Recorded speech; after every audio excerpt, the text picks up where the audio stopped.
Evening. Hey. Yeah, we're ready. All right. Good afternoon.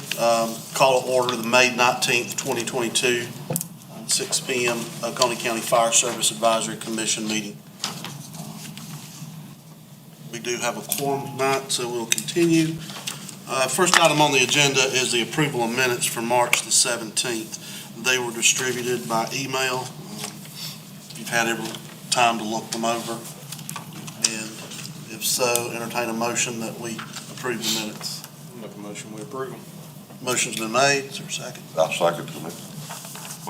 Motion and seconds. Any discussion, additions, deletions to the minutes that need to be made? Hearing none, all those in favor of approving the minutes as presented? Aye.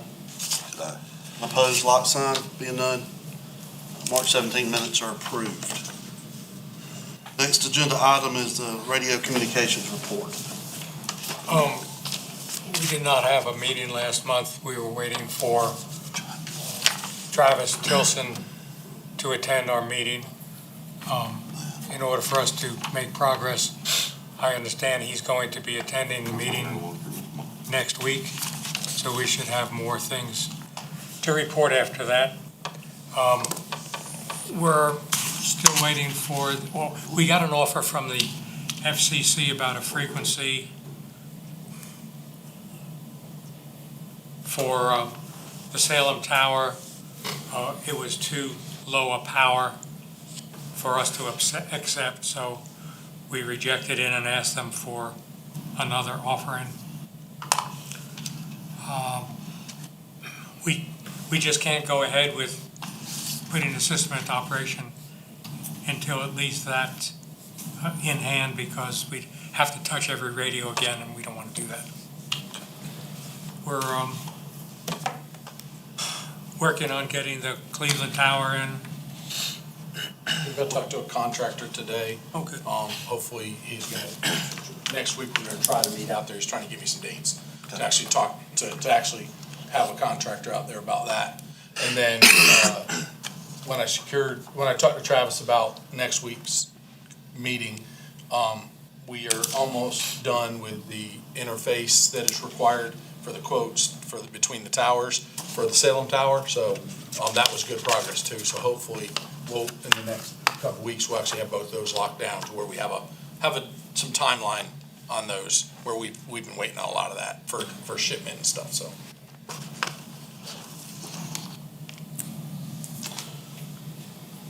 Next on the agenda is Director Cron's report. First thing on my agenda is some budget information. All of you should have been able to see any of this if you wanted to in the county's overall budget. But unfortunately, that process has long been started before, because our meeting got canceled last month. Biggest thing, we're trying to hold the projection without increasing anything in those budgets. We did have to go up on some budgets, and what we've done is we've looked at the actual expenditures. Example, equipment maintenance, those kind of things. It's not that we're fixing more equipment, it's costing us more to fix equipment. And so that's some of them. You're seeing telecommunications, we know, again, ERS, those kind of things are gonna go up in that budget line item as it looks for that. Again, medical physicals, that there's an expenditure ability for them to go up every year in their contract for up to 4 years, as we're in the middle of that. The good part is we're actually seeing a few more physicals than we did last year. Bad part is that costs more money. So it's a good that we're getting physicals, but and with that cost going up, we added some more to that. Coming down, we did put in there continuing the building capital, which is where the towers, some of the stuff for the radio towers, the concrete at the substations, those kind of things comes out of. And then we also added the pump test, and we also added $40,000 for the burn building. Burn building has to have some repairs and some inspections done on it, and we're really overdue on that. And that, we want to make sure we, take care of that $2 million building, that we train in. So we need to make sure that we get some of those repairs. We do a lot of training. We have a lot of people who train, and we want to make sure that the people inside it are safe, while they're doing that. So, those are your major things you see. The volunteer compensation and everything has stayed the same for both rescue squad and fire departments, coming out of the agency basic station expenses.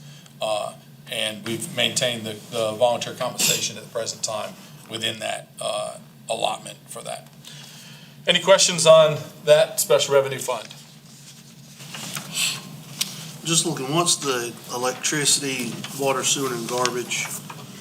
What's the difference between the expenditures and the 10 and 20 fund on that one? So those are for the substations. Okay, Those are for substations, stations that, not directly like, that is not the law enforcement center where our offices are and those things.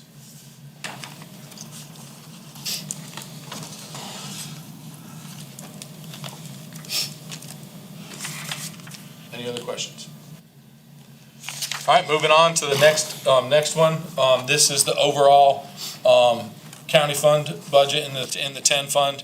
The biggest thing is we have maintained, to make sure that we put in, the continued, boundary land upfit as that building goes forward. Those line items that were added for that, if that building is not built, basically doesn't happen. So, and then also, the vehicles for replacement, following the replacement plan, as you see it, we have, the, fire engine for next year is also, for a fire engine and, our regular, vehicle replacement when it comes to it. We also have the lease purchase that comes out of that for the air packs. We have to pay for that for the next 4 years. So, there'll be money associated with that over the next, few years as it goes down through, as we look at it for that. Everything else on salaries and all that is based on the county's, expenditure as it goes down through.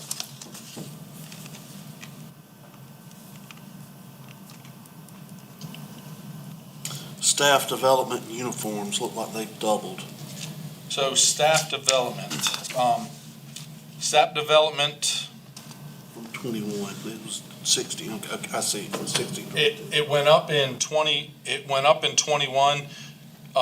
So what you see is the actual expenditure. We were allotted 60,000 in 21, but COVID hit. Okay. And there was no, basically, more than half that year, we didn't train. And so, what you see in the actual is actually what was spent that year on training, even though the projections, were further on. And so that's why one of the things, if a piece of equipment is purchased for training, it actually gets pulled out of that and has to go into the other line. Okay. So even though it was a lot of money was spent on training, for training props, if you've been out there, we have the door prop that we have. That all comes out of that fund, but it has to be moved to the appropriate fund of what it's spent out of.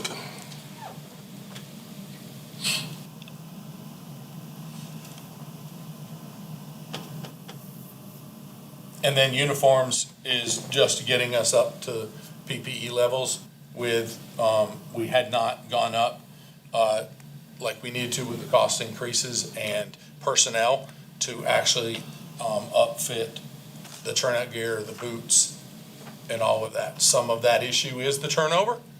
Openly, we'll say that. As long as we have a large turnover, that cost is expensive to upfit someone that's only here a year. And then they leave us. A lot of those products can be, they may be a year and a half products, but you don't get them back there. It's a expense when you issue those to a person.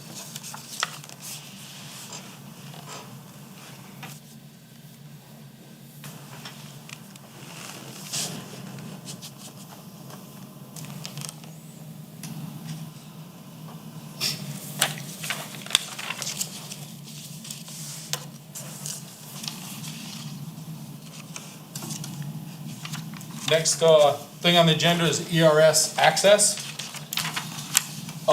So we've been going through that and have had to change some of the access. Very few people have noticed a difference, but the change had to happen because we had accesses that could have literally deleted the system that we didn't even know who were. They were given full administrative rights to do whatever they wanted to in the system. And so as we went through some of that, we had to make sure that we could look at who can actually do certain things. And in so, we've had to add some things that, as we go through it, when you actually, it's real easy when you say none and then all. And that's not safe for the data that we have, number one, because in some cases, untrained people had access. Now, some of those people that aren't specifically responders were access that were given to people in ISO that for when they come in to look at our system and those kind of things. But at the same time, we have to make sure that we secure that. The other part of that too is we have to secure it that when an event is closed, that is exactly what it happens. There has to be documentation when it's reopened and added information to it. If we issue a freedom of information, which anything that goes to the county by law, federal law, has to be released if it within certain parameters, and that goes through our attorney, that if we release it under freedom of information and then change it, and someone subpoenas that same thing, and we've just gone in and changed the document, that's not good in court. It is, we close the document. If you have to change that document, you can do another form and we can attach it to it to say, hey, here's new information, here's whatever. We just can't change forms after they've been closed. It doesn't work for NIFRs and it doesn't work for freedom of information. So having the ability for everyone just to come in and delete what they want to, which is not a good practice either, and anyone to open and change what they want to after those things have been reviewed, it is not a good practice for the service, period. And we are not set in stone on everything we're at. We're trying to evaluate what things can be done and what things are. We're all learning what those new levels are to make sure, inspections people can do that we can. But things that are not changeable and part of a document, there's only certain things that are allowed to be done after we lock a document. And the same thing goes to active 911 system. We cannot give people access that can go in and delete everyone's name and delete everyone's access, allowing the whole system to be deleted accidentally or maliciously at that point. With some of the groups, to be able to add anybody to a group that is out there, the locked groups and those kind of things. If we weren't monitoring them, people are getting added to groups that were not supposed to be on those groups. And that's just not a security. It is, if you are not in our system, gone through the paperwork, got your workman's comp, did all that, you should not be receiving dispatch information from dispatch. That is private information through dispatch on the 911 call going to people that may not be vetted if we are not securing that system in some way. And making sure that those people are the appropriate people. And so we're working with we've talked to the vendor, and if we're going to continue with the vendor and everything, to see if they can give us some more options. There are very few options in that. It's nothing or a lot or almost everything. So we're working to see if they can actually do some of those changes to allow us to give more access. But it's pretty simple to be able to call once a person is in, all their paperwork is turned in. It's not hard to get it. They get sent an email and a text. An email to register their phone and to load their app, and then they're on the system with them loaded to groups. So It's very simple and it does not take an extraordinary amount of time. It takes longer for us to get all the paperwork from the paperwork package. Photos aren't done, paperwork isn't correct, and we send it to HR, and that takes longer than for any of the other stuff that we're doing. Because it's not, the packets aren't always coming in complete. Sometimes they come in complete and literally in just a little bit, they're into the system. But, so that is our, the access. Any questions? So the process to get added to ERS and Active 911, they fill out their application, goes through HR, and then someone with the county creates a profile Correct. for them, and when there's a change that needs to be made, say I moved from one district to another or whatever, what occurs there? So in ERS, let's go active, they can just do that. They can, the unlocked ones, they can move from one to the next, an unlocked group. to But get if the they're alert. not, if If it's it's locked, locked, have to the contact- chief of that department contacts us and we Okay. move them from one to the other. ERS, as they go through, we are taught that they have some training and those kind of things. We put them into one of the pre-built profiles. If you're just a responder, firefighter, if you're a officer, if you're inspections, we have a few different ones that we've now been able to rebuild to give the right accesses to, and some of those are getting changed with comment and, us checking to see what it does when we do that. Every time we make a change, it changes things and it has to be checked, because of the access, the way that ERS access is done. So that is something. On that note, I think when it comes to ERS, I think this group needs to, and the Rescue Commission needs to come together, and it's time to start evaluating. As the accesses go, we know that ERS is going to be changing to ESO. ESO, right? Yes, ESO. From they got bought.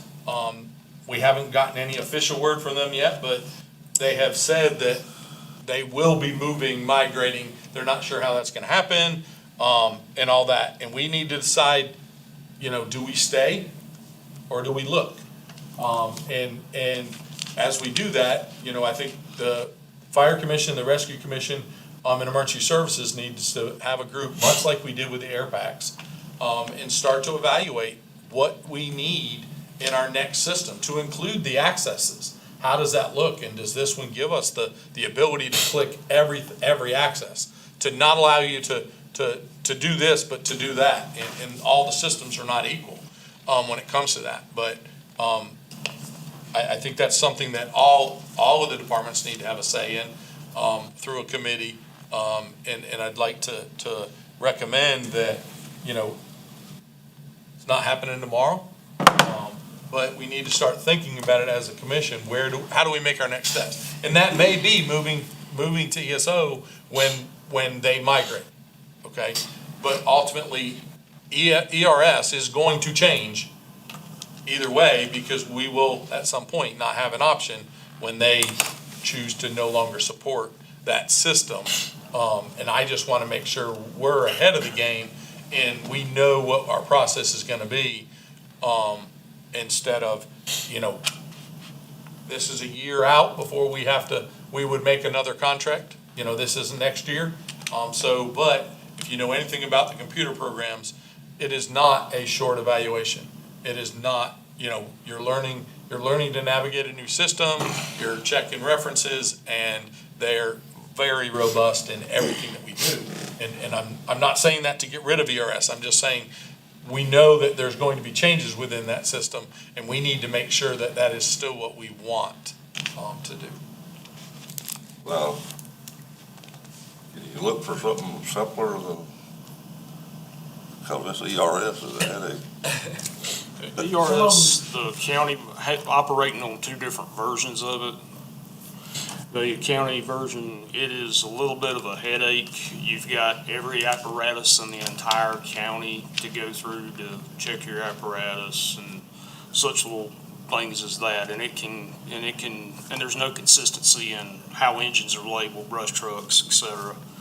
It's a little bit of a headache and can drive you batty at 2:00 in the morning when you're doing it. Trying to find what you want to find. Yeah, I understand the purpose and the reason why y'all did it, because ease of access to y'all, when you need to get the information on everybody in the county, you've got it all loaded together in one system.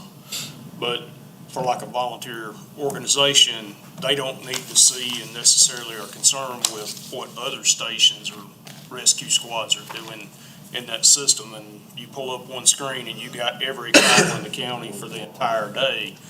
It can kind of be a little overwhelming to some volunteers. And Absolutely. And a lot of that goes with the data that was loaded in. There's so much information that's loaded in that Yeah. one system, it is very cumbersome. Whereas one individual department has very limited data that they have to feed through to find what Yeah. they're looking for. But Tony, your question, so all the systems, they have their different abilities, but they're all built off the same basis. And that's all from NIFRS. So NIFRS, the book's 376 pages. If you remember the old paper reports, how they were listed out, every system, whether it be, there's several systems out there as far as recording, they're all built the same. They all have the same tabs, they all have the same format, they all have the same codes. The codes and all that, that's not up to us, that's NIFRS. So there's very limited that we can change. Now, the user interface, as far as what the screen looks like, drop-down tabs, some other platforms may have it better or worse, depending on that, but a lot of the data, you're exactly Well, right. years ago, we had Firehouse, I think. yeah, What wall? Firehouse and fire programs, they've been the two that Oklahoma County's used during my But the big thing, time. as a volunteer organization, like you said, I can't go out there at 2:00 in the morning and spend 2 hours putting something in a computer. I gotta be at work at 5:30 or 6:00. And that's why I think having a committee to look at it, and make sure that we capture that side of it to go, okay, can we make this much easier? Can we set it up much easier? Because I think, we've changed the system a lot, but the data is still in there. The names were not started right, and then we changed them. Or they were started and then we changed some of the names, so they're different. My truck is, it's not with ease, you're like,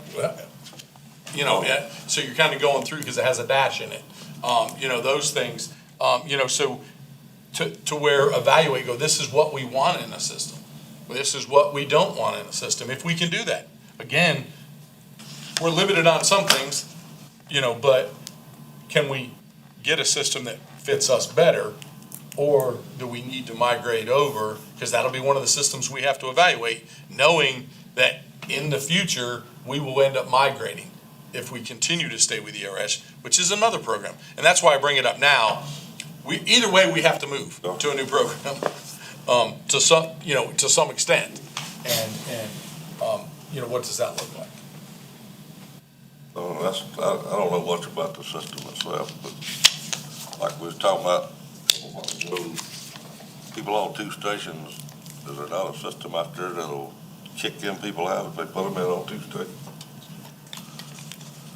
Yes, but it requires us to be set up differently than we currently are. The system, when it's looking at it for what we currently have, looks at us as separate entities. But the system is established as one department. So there's ways to fix that, but that involves some other questions and there have to be answers.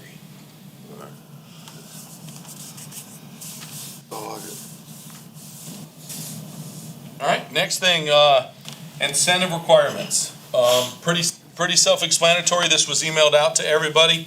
The only difference between this year and last year is last year we cut everything in half because of the training stipulations and requirements for the hours of training. And so basically, it is required for, it's 20 hours across the board for every responder, instead of the 10 and 5 that we had for some last year, because of the COVID non-training stipulations as we get down through it. I have had a few questions on when we say each person needs to have some type of firefighter or medical responder. An incentive is designed for those members that is responding to a call. You shouldn't be responding to a call if you don't have a certification. It's pretty simple. You're not supposed to be there. So, you shouldn't be eligible for an incentive. Now, there are still the 50 points that can go to those members that don't respond and aren't certified, that we give for the chief to give out for those people that actually do paperwork and do those things. The chief has that autonomy to split that up however they want to, between members, between the accountants, whoever's coming in, the secretary that's just doing the work. But that's up to the local chief as we go through with those incentive paperwork.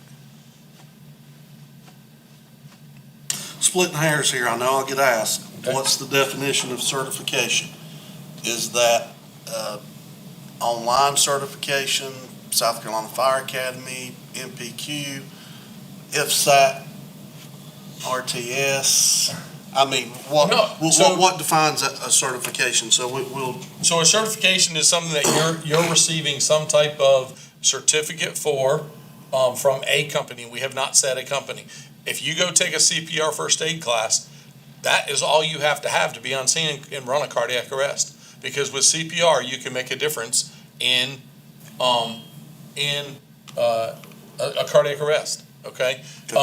We're just saying we have people that have no training at all, and they don't even know how to put their vest on right. They haven't even been told, they haven't even had the first class that has bloodborne pathogens. Bloodborne pathogens is taught in house, and so you're not being issued from an agency of some type. Hey, here's your certification. The special rescue and dive team, if they have a person that's taken the DNR boat operations class, the online operations class, and they're one of their boat operators, they respond to calls to operate the boats. That is a certifying class in the fact that we're not saying it has to be FSEC. We're not saying that it has to be accredited through the college system. We're saying a certification class. Yep. Now, the training hours, that could be, say we do some kind of medical training at Kiwi once a month. Anything. Your training counts, your CPR counts, your refresher training counts. If a person goes to a fire academy class, that counts. If they go to a rescue squad and get it at Rescue 4, it still counts as Ebenezer. That is 20 hours per person. So if you're on a rescue squad and on a fire department, you don't have to get 40 hours. You get your 20 hours, and that makes you eligible. If 10 hours are fire and 10 hours are rescue, that's still considered 20 hours of training in ERS. And this needs to be put into ERS, and that's one of the things. That is the tracking device that we're using, and we need to make sure it's put in properly. And it has all the features, the stuff we need so that it pops up for you in the system. And that's one of the reasons why we checks and balances the ERS system with, hey, it has to be approved to count. Well, if it's doesn't have all the components, the instructor needs to come in and get some training on making sure we have all the components for that training. Because garbage in, garbage out. If we don't have all the components, it doesn't show up to the right people. It doesn't show up hours. It may not show up the year, because then you're not getting credit, because ERS uses dates and all that stuff. So if it's not loaded properly, all of a sudden people don't get the credit they deserve, because they did take the training. Well, that's what others want to make sure, like me, I'm a firefighter and a EMR. Yep. So I gotta have 40 hours training, Nope, 20. just 20. Just 20. It's 20 hours for you. Total, it's 20 hours per person that is eligible for incentive. Yeah, Brady gave us a sheet, showed all them classes. Yeah. If you can send that to our training officer once a month. First, do all I send it out once a week, so. that, once a week. Any other questions? Okay. Discussion on helicopter insurance. So I know we've been talking about this for over a year now, and I find it very hard to continue the program. We now have 2 helicopters that service more than 2/3 of our county that the helicopter insurance doesn't cover. So 1/3 of the county, if that helicopter is available, would be covered by paying for the helicopter insurance, if that helicopter responds to you. My concern is that we've said, hey, you have helicopter insurance, and then the Prisma helicopter comes to pick you up. It doesn't cover that helicopter. So before the new helicopters came in, the 3 helicopters that responded in our area were all covered by that helicopter insurance. So if we most likely flew someone out, we were paying for insurance for that person. Now, 2/3 of the time, that insurance, we've told, hey, you have helicopter insurance, and that insurance doesn't cover the helicopter because it's a different company's helicopter. And you don't request a type of who you're getting in a helicopter. The closest helicopter that is available comes. And so with the cost and everything, it is a huge benefit, but it's a benefit that isn't gonna help us anymore for a good majority of the people. So I'd like, discussing what everyone feels about that, we can go forward, but I really feel that people are gonna think they have helicopter insurance and they're not. Because, again, it is a significant portion to include Seneca, all the way over to Westminster, it covers all our cities. It is, areas that is no longer part of, the insurance program. So AMED would accept that insurance, but the 2 Prisma So it's actually not helicopters Prisma, but it is the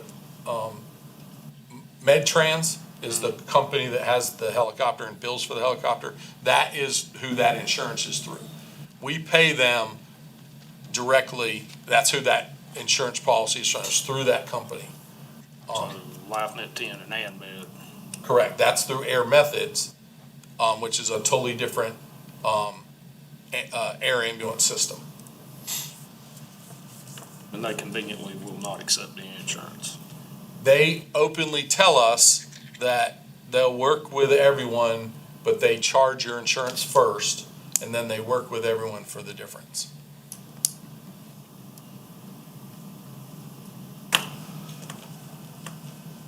And Union and Kiwi both, I believe, they was talking about taking out some other insurance.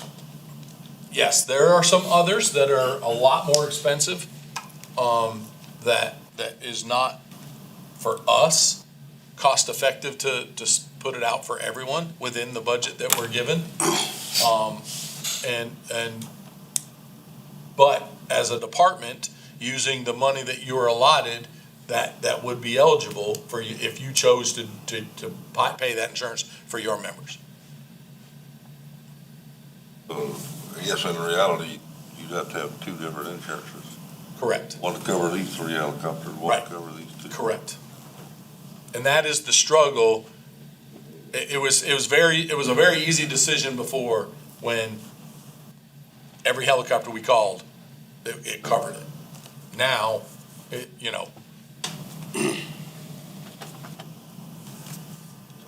Kinda like you seem like a waste of money. yes. That's my concern is we're paying for something that 2/3 of the time we know that it's not going to be covered anymore.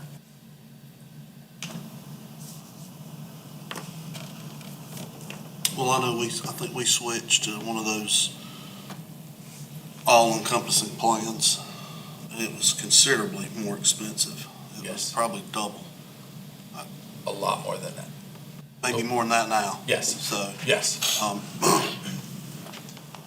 that'd probably be something that each individual organization needs to look at on their own if they want to offer that to their, Offer that to them. I would. to their Yes, members. I would recommend that. Yeah. for folks that volunteer on multiple agencies, that they could split the cost among the stations or however. However they, wanted to- between those, yes. But there's not Air Methods does not specifically have an insurance. You have to go to one of those, an insurance that covers all the locations, and that's also why the price is up. Yeah, The original is with the company. the one we switched to did air and ground, Yeah. Correct, yeah, and it was Covered by- significantly higher. yes.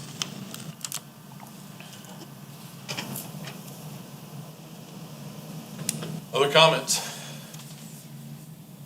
Does everyone feel that that's a appropriate? I mean, that's about the only option you got if you want to keep going with it. It makes no sense for 2/3 of the time pay for something, that kind of money for 2/3 of the time is something that's going to be useless. So I'm not against, we'll continue to reach out to vendors and try to get options, but right now we want everyone to know that, that is where we're at. Now, some of those departments did pay some in those, so some people are still covered for an extended period of time in through the summer. They're not at the county's cutoff that just came.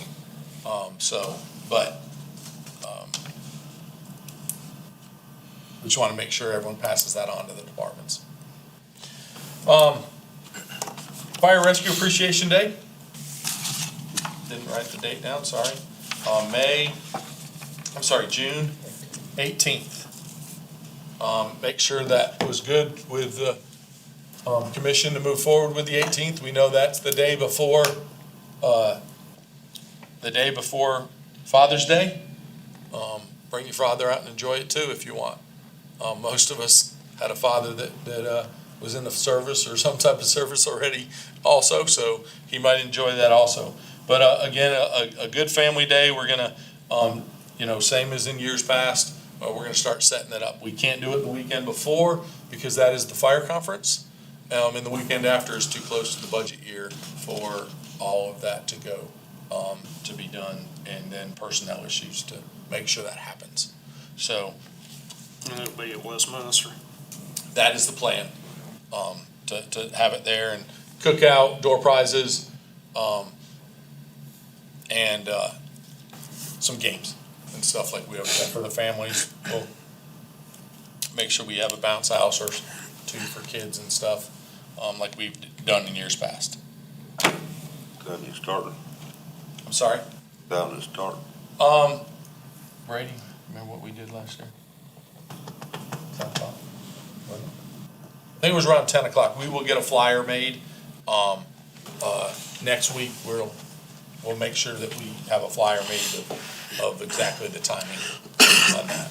What time the games will start and what time we'll start serving food. Even if people just want to come and have a good lunch, make sure we'll get that out there for that. Other than that, any questions? Scott, did you need a vote on the commission's feeling about the helicopter insurance? Sure, that wouldn't hurt.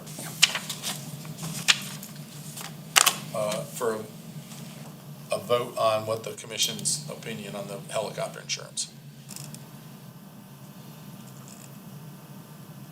Tell that part of the county paying for it. I make a motion that the county can't afford to keep paying it for everybody. Each individual station can take it upon themselves. If they want to keep it. When the current deals fell through, it's not feasible for us to continue following this path we're on. We're gonna have to explore other options, and the easy way to do that is each department individually looks into it, and y'all continue to look, of course, if you find a good deal. Right. That you could, And if a department This finds a one's new different. deal that is, we can always look at other options. yeah. But you can't use your department money to pay for it. And they can use 1% money, that's part of, I believe, that's part of some of the insurance. You just need to double check that 1%. I mean, I haven't looked at the rules. Of course, we will. Yeah. Yeah, check those moving target rules. Yeah. Oh, good old moving target rule. So we got a motion on the floor that we, I'll second it.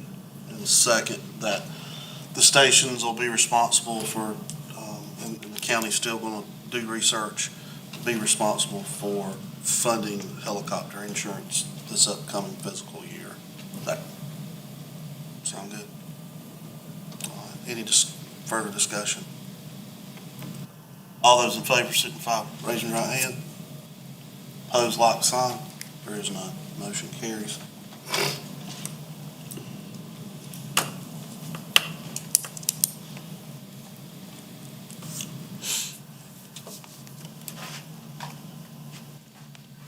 That's all I have. Fire chief's report. Hey, got a good bit of stuff to go over. First off, physicals, regarding medical physicals. As to date, we have 220 members that have current physicals. So, we talked about it earlier, that number is up from previous years, which is great. But we still have a lot of members, roughly 100 members, that do not have a current physical. So we make sure to encourage them to get their physical. If they're on a call, responding to a call, we need to ensure that they have that physical, just to protect us and protect you in each individual department. So just please pass that on out to your regions. So the Wahala Rescue Squad is the next North Carolina physical on the 26th. There are still some openings. I know a lot of people are already getting on that. And then, as always, for the next few weeks, we can still do Henry's at Upstate Medical to get your physicals on Thursday, and that will end. I believe the 16th is the last day for that. For June 16th is the last day for that. So we need to make sure, until then, it will restart up in the end of July. So will be the next one. Chief, is the county still requiring that separate form to be signed by the physician if a member brings a physical from an outside agency? So if they have the physical, we just need to get a copy of that face form Okay. for the clearance and. Because I know last year there were some vendors you guys did not want to accept them from, so I don't know if that was still a concern. As long as they are a full physical vendor, we need to make sure that's why we had them sign that form. Gotcha. That was we discussed earlier, the doctor's office is not giving the cover sheet back to them. And, we'll tell our guys to try to remember to get it. But Right. hope y'all talk to the doctor's office and tell them to remember to give them the cover sheet. So when they take their packet to the front to turn it in, it's in there. They just need to make sure they ask her for a copy of it because she can make a copy. There's not 2 copies in there for the doctor so she can make a copy at checkout for them on the way out if they ask for it. Well, that's what we thought. Well, I thought they sent that back to the county, the Cindy. They do. They send it back, the signature form comes back into us, and that is what is scanned into ERS. But if you want a copy of it for your own records, you have to get them to make a copy at checkout. SCBA's, the loaner packs that we took a pack out several weeks ago and placed in each station for us, the MSA packs. We'll be coming around on 5/26 to pick those up. The reason for picking those up is we're expecting the shipment of MSA packs to be coming in soon, which is the next topic. We don't have set dates yet for when those are coming in, but we are expecting soon. The date has changed about 4 times this week.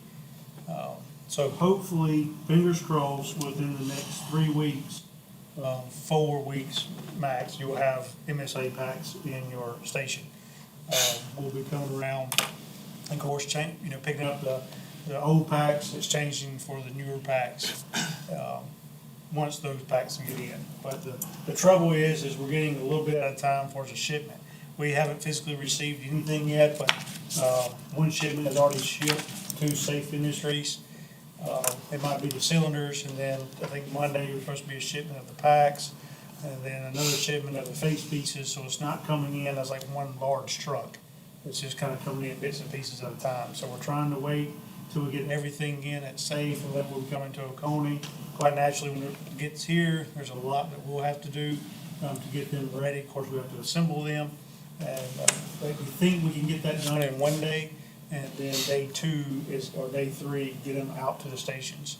But whenever we do the changeover, we're wanting to completely 100% change the county over in one day. What we don't want is half the county to be in Scott, half the county to be in MSA. So we want to do that changeover in one day.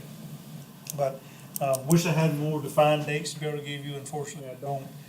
But we hope within the next 3 weeks to have those packs on the truck. With that being said, MSA is wanting to do a video for us when these packs are coming in. This will be used by MSA, of course, Safe Industries, for the job that's been done here in Oconee County. So they'll be coming down, interviewing a lot of folks, taking some photographs, and they've asked for either a digital image that you can email me of your department's patch or logo. If you do not have a digital image, if you want to take a picture of a patch that's on at your station, on the wall, a sticker, or the sign at the front of your station, then we can utilize that as well. They want to put, in this video, we want to make sure that every department is represented in Oconee County that will be utilizing these packs to go in this video.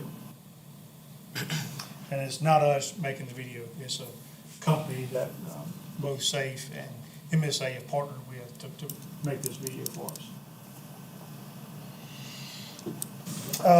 Next up will be testing. So this is the third-party testing for hydrants, pumps, hose, aerials. So I know this has been an ongoing project, and sorry, I apologize for it taking so long, but this was a little more than I envisioned. So I've got roughly the amount of hose in the county, and this is a loose number, but we think it's pretty close.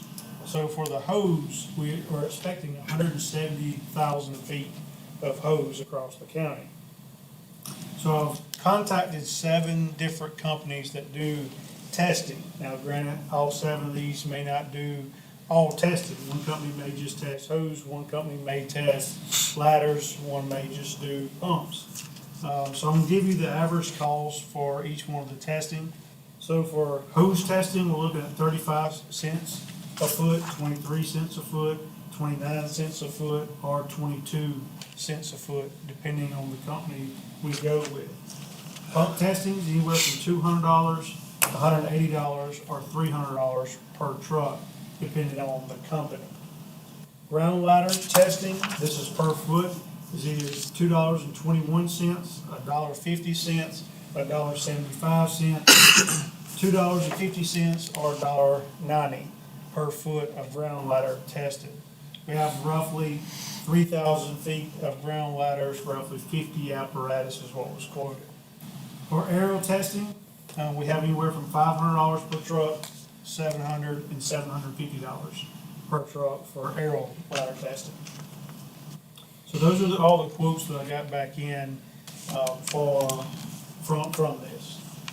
So I wanted to bring this tonight to you guys, one, just for discussion to talk about, and two, before we go any further on this, to make sure we still want to move forward with this. I make a motion, we'll move forward with it.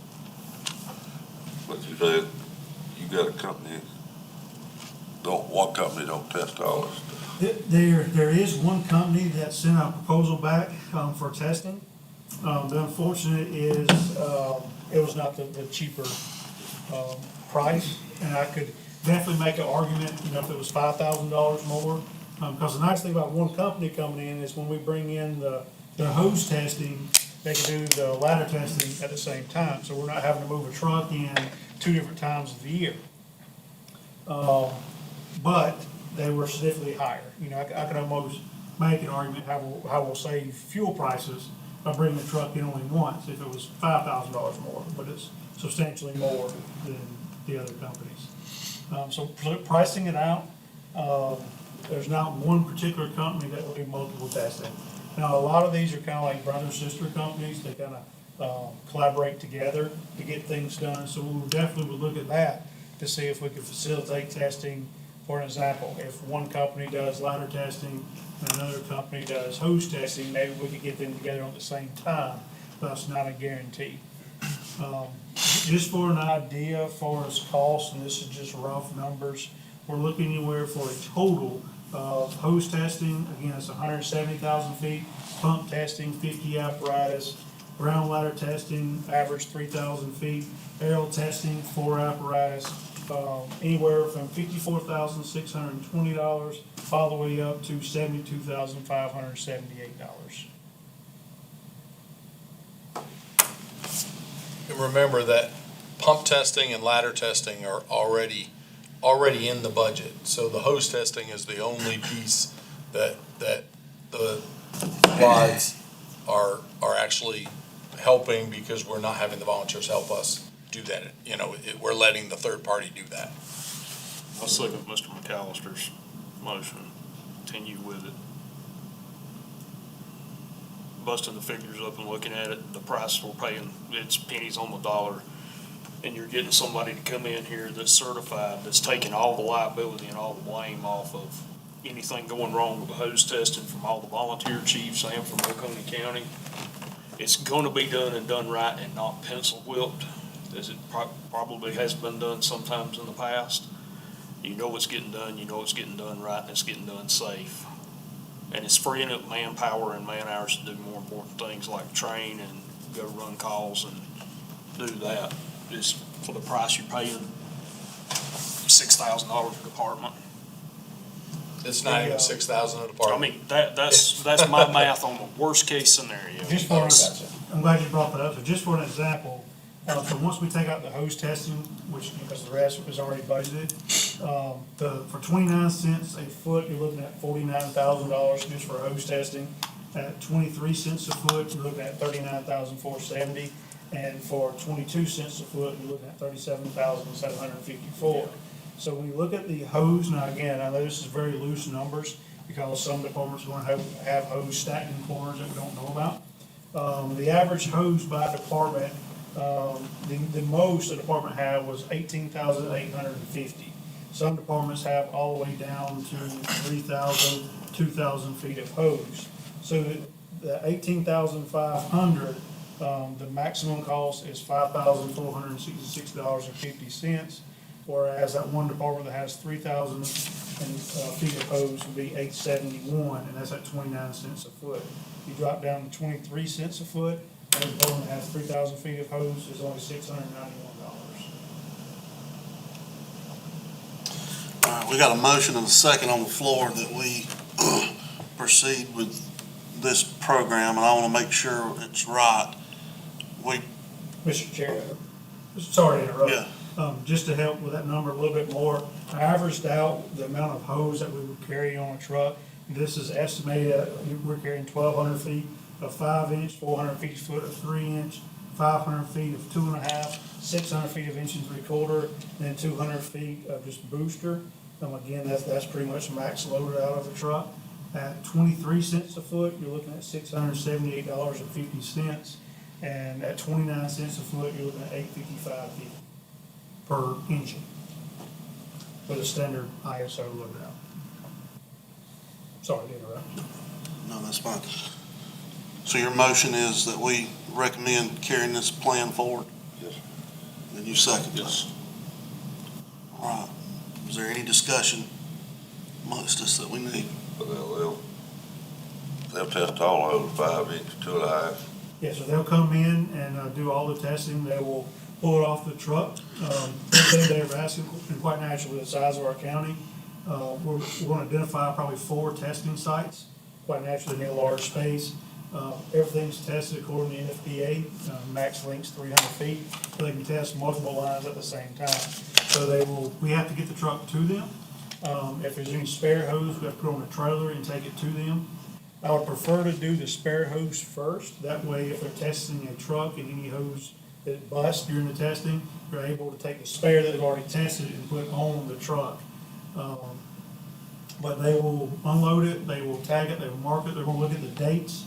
That's one thing that I just want to make sure we mention as well. Hose, according to NFPA, is no longer good after 10 years of service. So if it is over 10 years old, they will not test it. So just be mindful of that.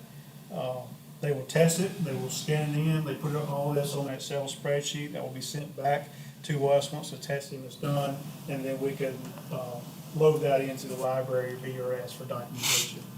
So we'll have a hard copy and a digital copy. They will load the hose back in the manner the hose is currently loaded on the truck, or any other manner. If we wanna, if it's a triple layer now, we wanna go to a Minuteman load, they will load it however you request to load it back on the truck. And then we will come back, pick the apparatus up, and take it back to the station. We voted, I guess it was last year, or first of this year. That'll come out of your $60,000 equipment money, Correct. just the hose testing. Because the others are already Just the hose included. testing. The county, the pump testing, ground ladder testing, aerial testing is already budgeted through the county.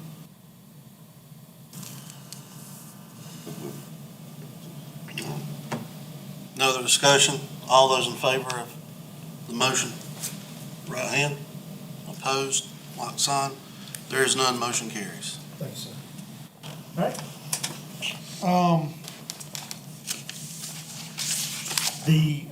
With that, the hose lengths, if the department has, for an example, 20,000 feet of hose in their station, I would ask that departments really look at, do they really need that hose?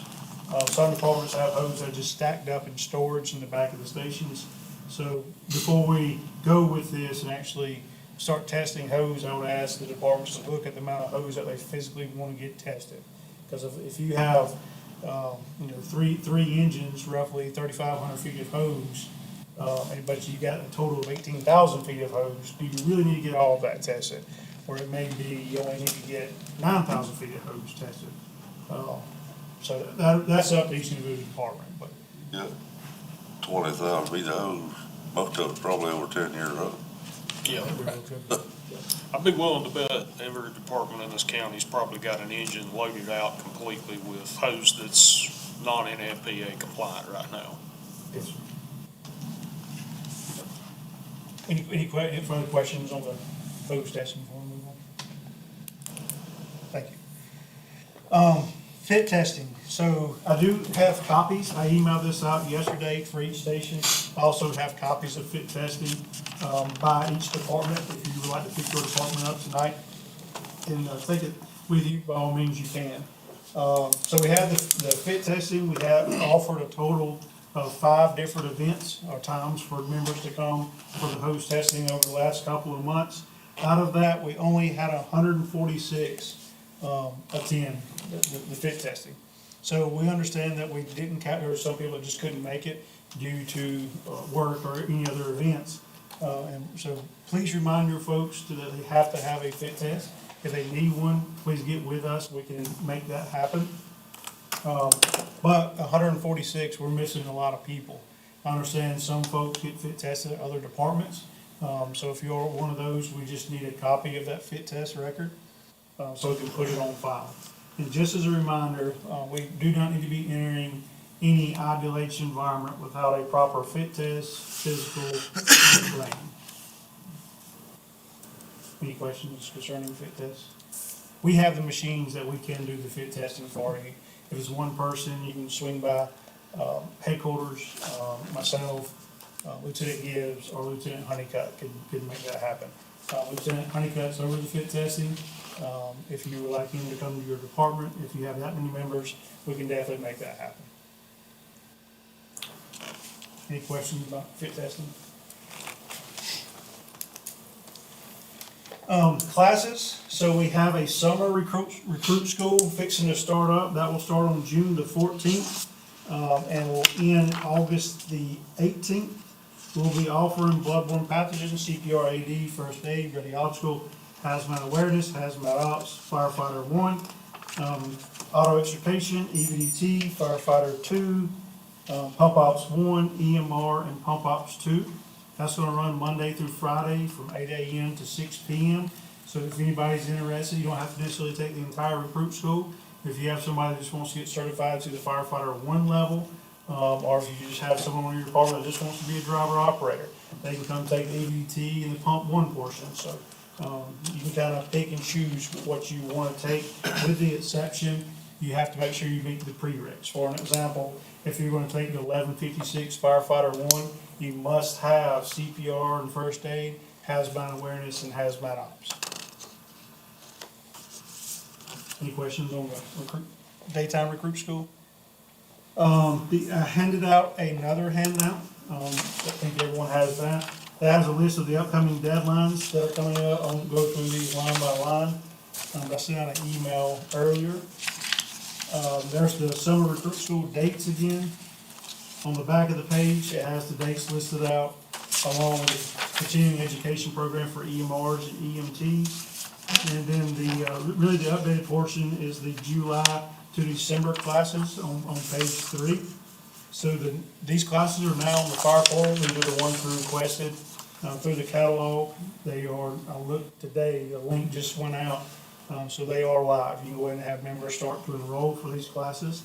If you notice the ones that do not have a 9-digit number, then there's going to be, there's a problem with the class.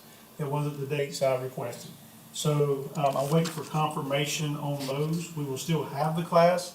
It just may not be on the dates that you see up on the right-hand side. So I will hopefully have that fixed tomorrow. If not, it'll be next week by Wednesday. But I will send this out via email and active once that is completed. I wanted to point out, the fall is the time of year where we try to offer the driver operator series, which we try to do twice a year, in addition to the summertime classes. Also the hazmat tech, and also the special rescue program. So we'll all go all the way from low angle, high angle, confined spaces, entry rescue, all the way to trench rescue. So a challenge to push those classes out. We've had a decline in classes canceling over the last several months, really probably close to a year now. I attribute a lot of that to COVID, but there's been a big decline in classes in Oconee County, and the reason they're canceling is low enrollment. I'm not talking, missing 1 or 2, we only have 1 and 2 enrolled. So please help me push these classes out to everybody, not only inside Oconee County, but outside as well. Another one I really like to encourage chief officers to attend, and we may have to kind of screen this initially because it's a great class for all, but I really would like for all chief officers to attend it, is the 6100 class. That's the end user class, end user training. That focuses on a NIFRS reporting and what NIFRS is wanting.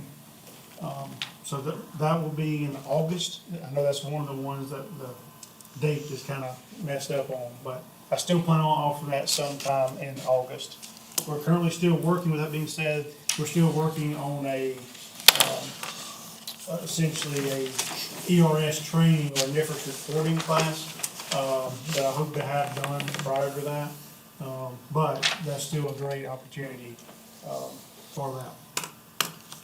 The next thing at the bottom on my page is you see SEFA policy update. So I just got this probably about 4:50 when I was walking out of the office today.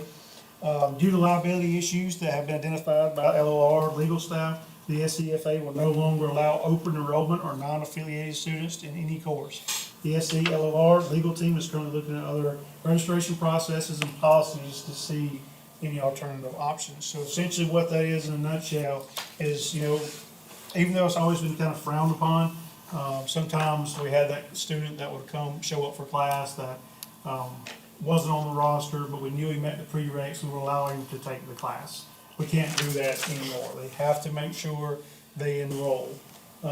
They encourage the enrollment via the fire portal. If it is listed on the fire portal, encourage your members to go there to sign up or register. If it is not on the fire portal, then contact me, and a lot of times we can do a paper registration form, but I still need to send that to the academy within that deadline period. That way we can still get them in the class. So they're really pushing that hard right now.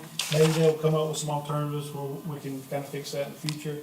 But if they're not on that roster, not in the class, we can't allow them to sit in the class or participate in the class. That's not me, that's coming from LOR. Any questions on any of that? We'll go to the next one. New hires, so, 3 weeks ago, we hired 2 more new members, for our organization. They started, they've, been going through some just basic skill sets. They didn't have a whole lot of training or no training at all. So just doing the basic, this is your turn here. We are, hopefully, if everything goes well, fingers crossed, tomorrow I'll be offering 8 more full-time jobs.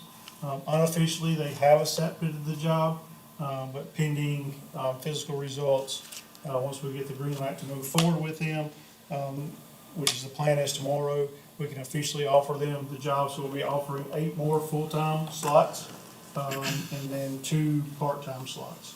So for a total of, we'll have 10 new hires coming on, within a month. The projected start date for all these is June the 6th. We will start them, and all of them have no training. So they'll be doing and participating in this daytime rookie school.